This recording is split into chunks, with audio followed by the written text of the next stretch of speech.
In the Bible, you may have seen references to works that have been lost to history. One of these is known as the Book of Jasher, meaning one who is upright. The book has piqued many people's interest over the centuries, and some people even claim that this lost book has been found and should therefore be added to the Bible. Is this true? Has the Book of Jasher really been found? And what does the Bible say about this lost work called Jasher?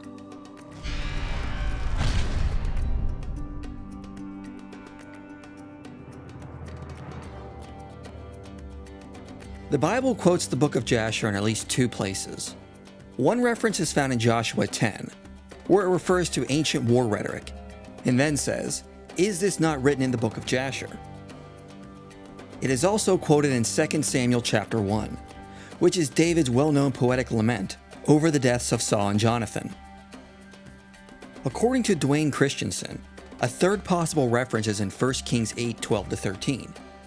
In the Hebrew Bible, this quotation is not attributed to the Book of Jasher, but in the Septuagint it is. Christensen says, the Septuagint text in the Codex Vaticanus and the Luscianic Recension adds the words, "Is it not written in the Book of the Upright One?" So we know that the Book of Jasher is mentioned and quoted in the Bible, but what was this book? Cyrus Gordon argues there are parallels between the quotes from Jasher and other Mediterranean epics. He has concluded that the Book of Jasher contained epic literature, celebrating the achievements of the nation of Israel. That the Hebrews had an epic literature, of which only fragments are preserved in the Bible, cannot be questioned. Perhaps the most important epic, celebrating the achievement of nationhood, was the Book of Jasher, cited in Joshua 10:12-13 and 2 Samuel 1:17-27, showing that it covered from at least the conquest through the establishment of the Davidic dynasty. It is significant that both of these quotations have striking extra-biblical parallels in East Mediterranean epic. The Jasher selection in Joshua refers to the standing still of the sun and moon until the chosen people had won their victory. This theme is paralleled in the Iliad, first in the form of a prayer that the sun should not set ere victory is won, and again in Hera's not allowing the sun to set until Patroclus' corpse is recovered. The Jasher excerpt in Samuel is the longer one, and has parallels both in Ugarit and Homer.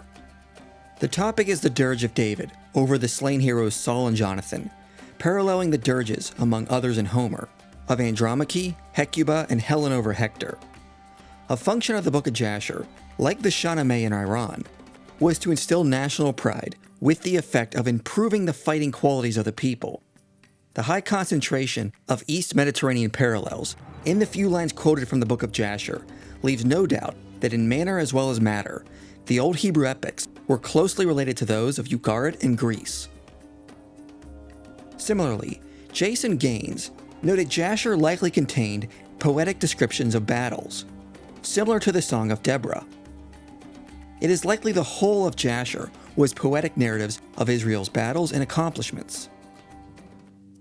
So what we can infer from the quotations found in the Bible, and the parallels in East Mediterranean epics, is that the Book of Jasher was probably a poetic epic that told of the Hebrews' conquest, culminating in David's reign, when Israelite historiography turned to prose writing, as in most of Genesis through Kings.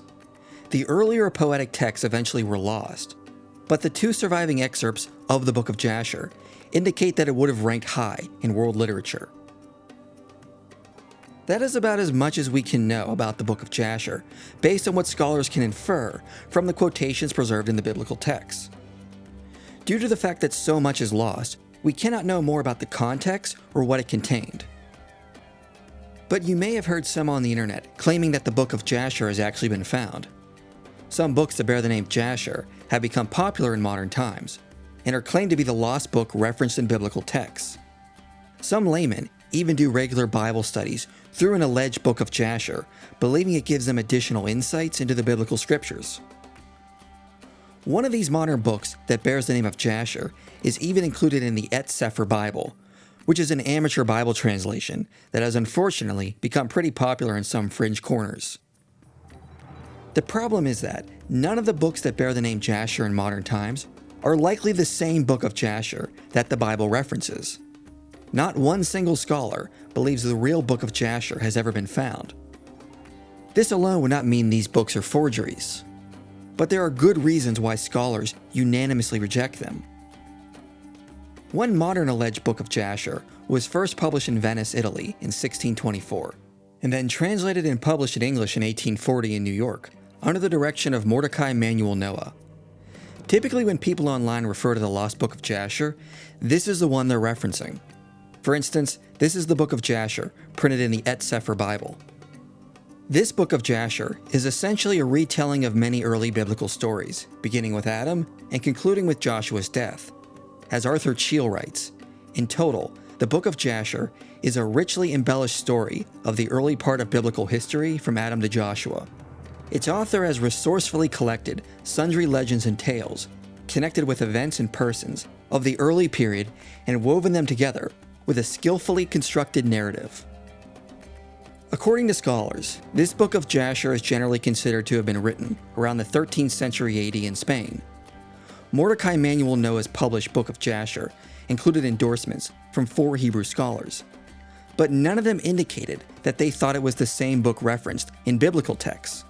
In fact, one of them, named George Bush, wrote, "The work itself is evidently composed in the purest rabbinical Hebrew."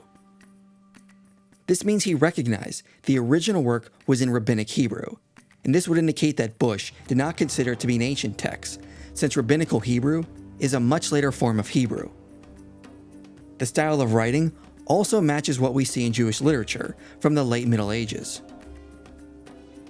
There are other indications that this Book of Jasher is not as old as biblical times. For instance, in chapter 10, the author describes the settlements of Noah's descendants, but includes medieval names for territories and countries. Jasher 10:15 refers to the people of Lombardia, and is describing the Germanic Lombards' conquest of Italy, which didn't occur until the 6th century AD. Also, most of the names in the Book of Jasher that are not biblical names are Arabic, Spanish, and Italian names. This would indicate the composition of the book dates to around the time scholars say that it dates to, or was added to or modified at a later date in numerous ways. Either way, there's no evidence anything in this alleged Book of Jasher can date back to a time period before the Babylonian exile, let alone the Second Temple period. Even more problematic is that this Book of Jasher ends with Israel's conquest of Canaan, and doesn't include a passage that the Bible says is from the original Book of Jasher. In other words, it doesn't include the passage from 2 Samuel 1:19-27, which is the lament of Jonathan and Saul. Nor does this later book contain any reference to Solomon, as 1 Kings 8 from the Septuagint claims that the original Book of Jasher did. These should be clear indications what we have here is not the lost Book of Jasher, but a later forgery. In addition, there are numerous contradictions between this late forgery and the Bible. For example, the late Book of Jasher says Abram left Haran at the age of 50, whereas the Bible says Abram left Haran at 75. The Book of Jasher says God sent 15 plagues upon Egypt, whereas the Bible says God sent only 10. The Book of Jasher says the Red Sea was divided into 12 parts, whereas the Bible says the Red Sea was split in 2. Because of these issues, we can see why scholars unanimously reject it. Now there is another alleged Book of Jasher worth mentioning, which was written by Jacob Ilive. He ran a printing press in London with his brothers. In 1751, he published a book with the name Jasher on it. On the title page, he claimed that it had been translated in English from a Hebrew scroll discovered in Gazna. According to Arthur Chiel, Ilive's The Book of Jasher consists of 37 chapters, which begin with the creation story and extend to the rule of Jasher the son of Caleb, who judged Israel in Shiloh. Jasher is represented as an adjutant of Moses along with Joshua. But even a casual reading of this work reveals the book's real purpose, the rejection of revelation. Jethro emerges as the founding father of Israel's law code. It is Jethro who convokes Moses and the 70 elders on Mount Sinai, where he instructs them about the governance of Israel. Here then was the real intent of the Book of Jasher, to challenge the credibility of the Pentateuch and diminish altogether the role of Moses.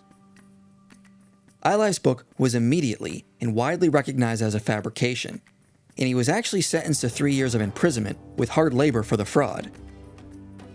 Nevertheless, Ilive's Book of Jasher has continued to live on and has even been republished in various forms over the years.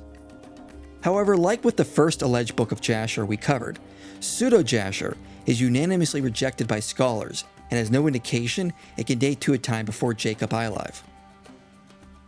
In conclusion, despite some people's claims today, when we examine the modern books that bear the name of Jasher, it is clear they are not the same book that is referenced in Joshua and 2 Samuel. As Michael Heiser says, there is no reason to think that any book of Jasher one finds for sale on the internet is authentic, either in Hebrew or English. The lost Book of Jasher is still lost. It seems that all we know about the real Book of Jasher is what we can see from the few quotes found within the biblical texts. Beyond that, there is nothing more we can say about this lost book.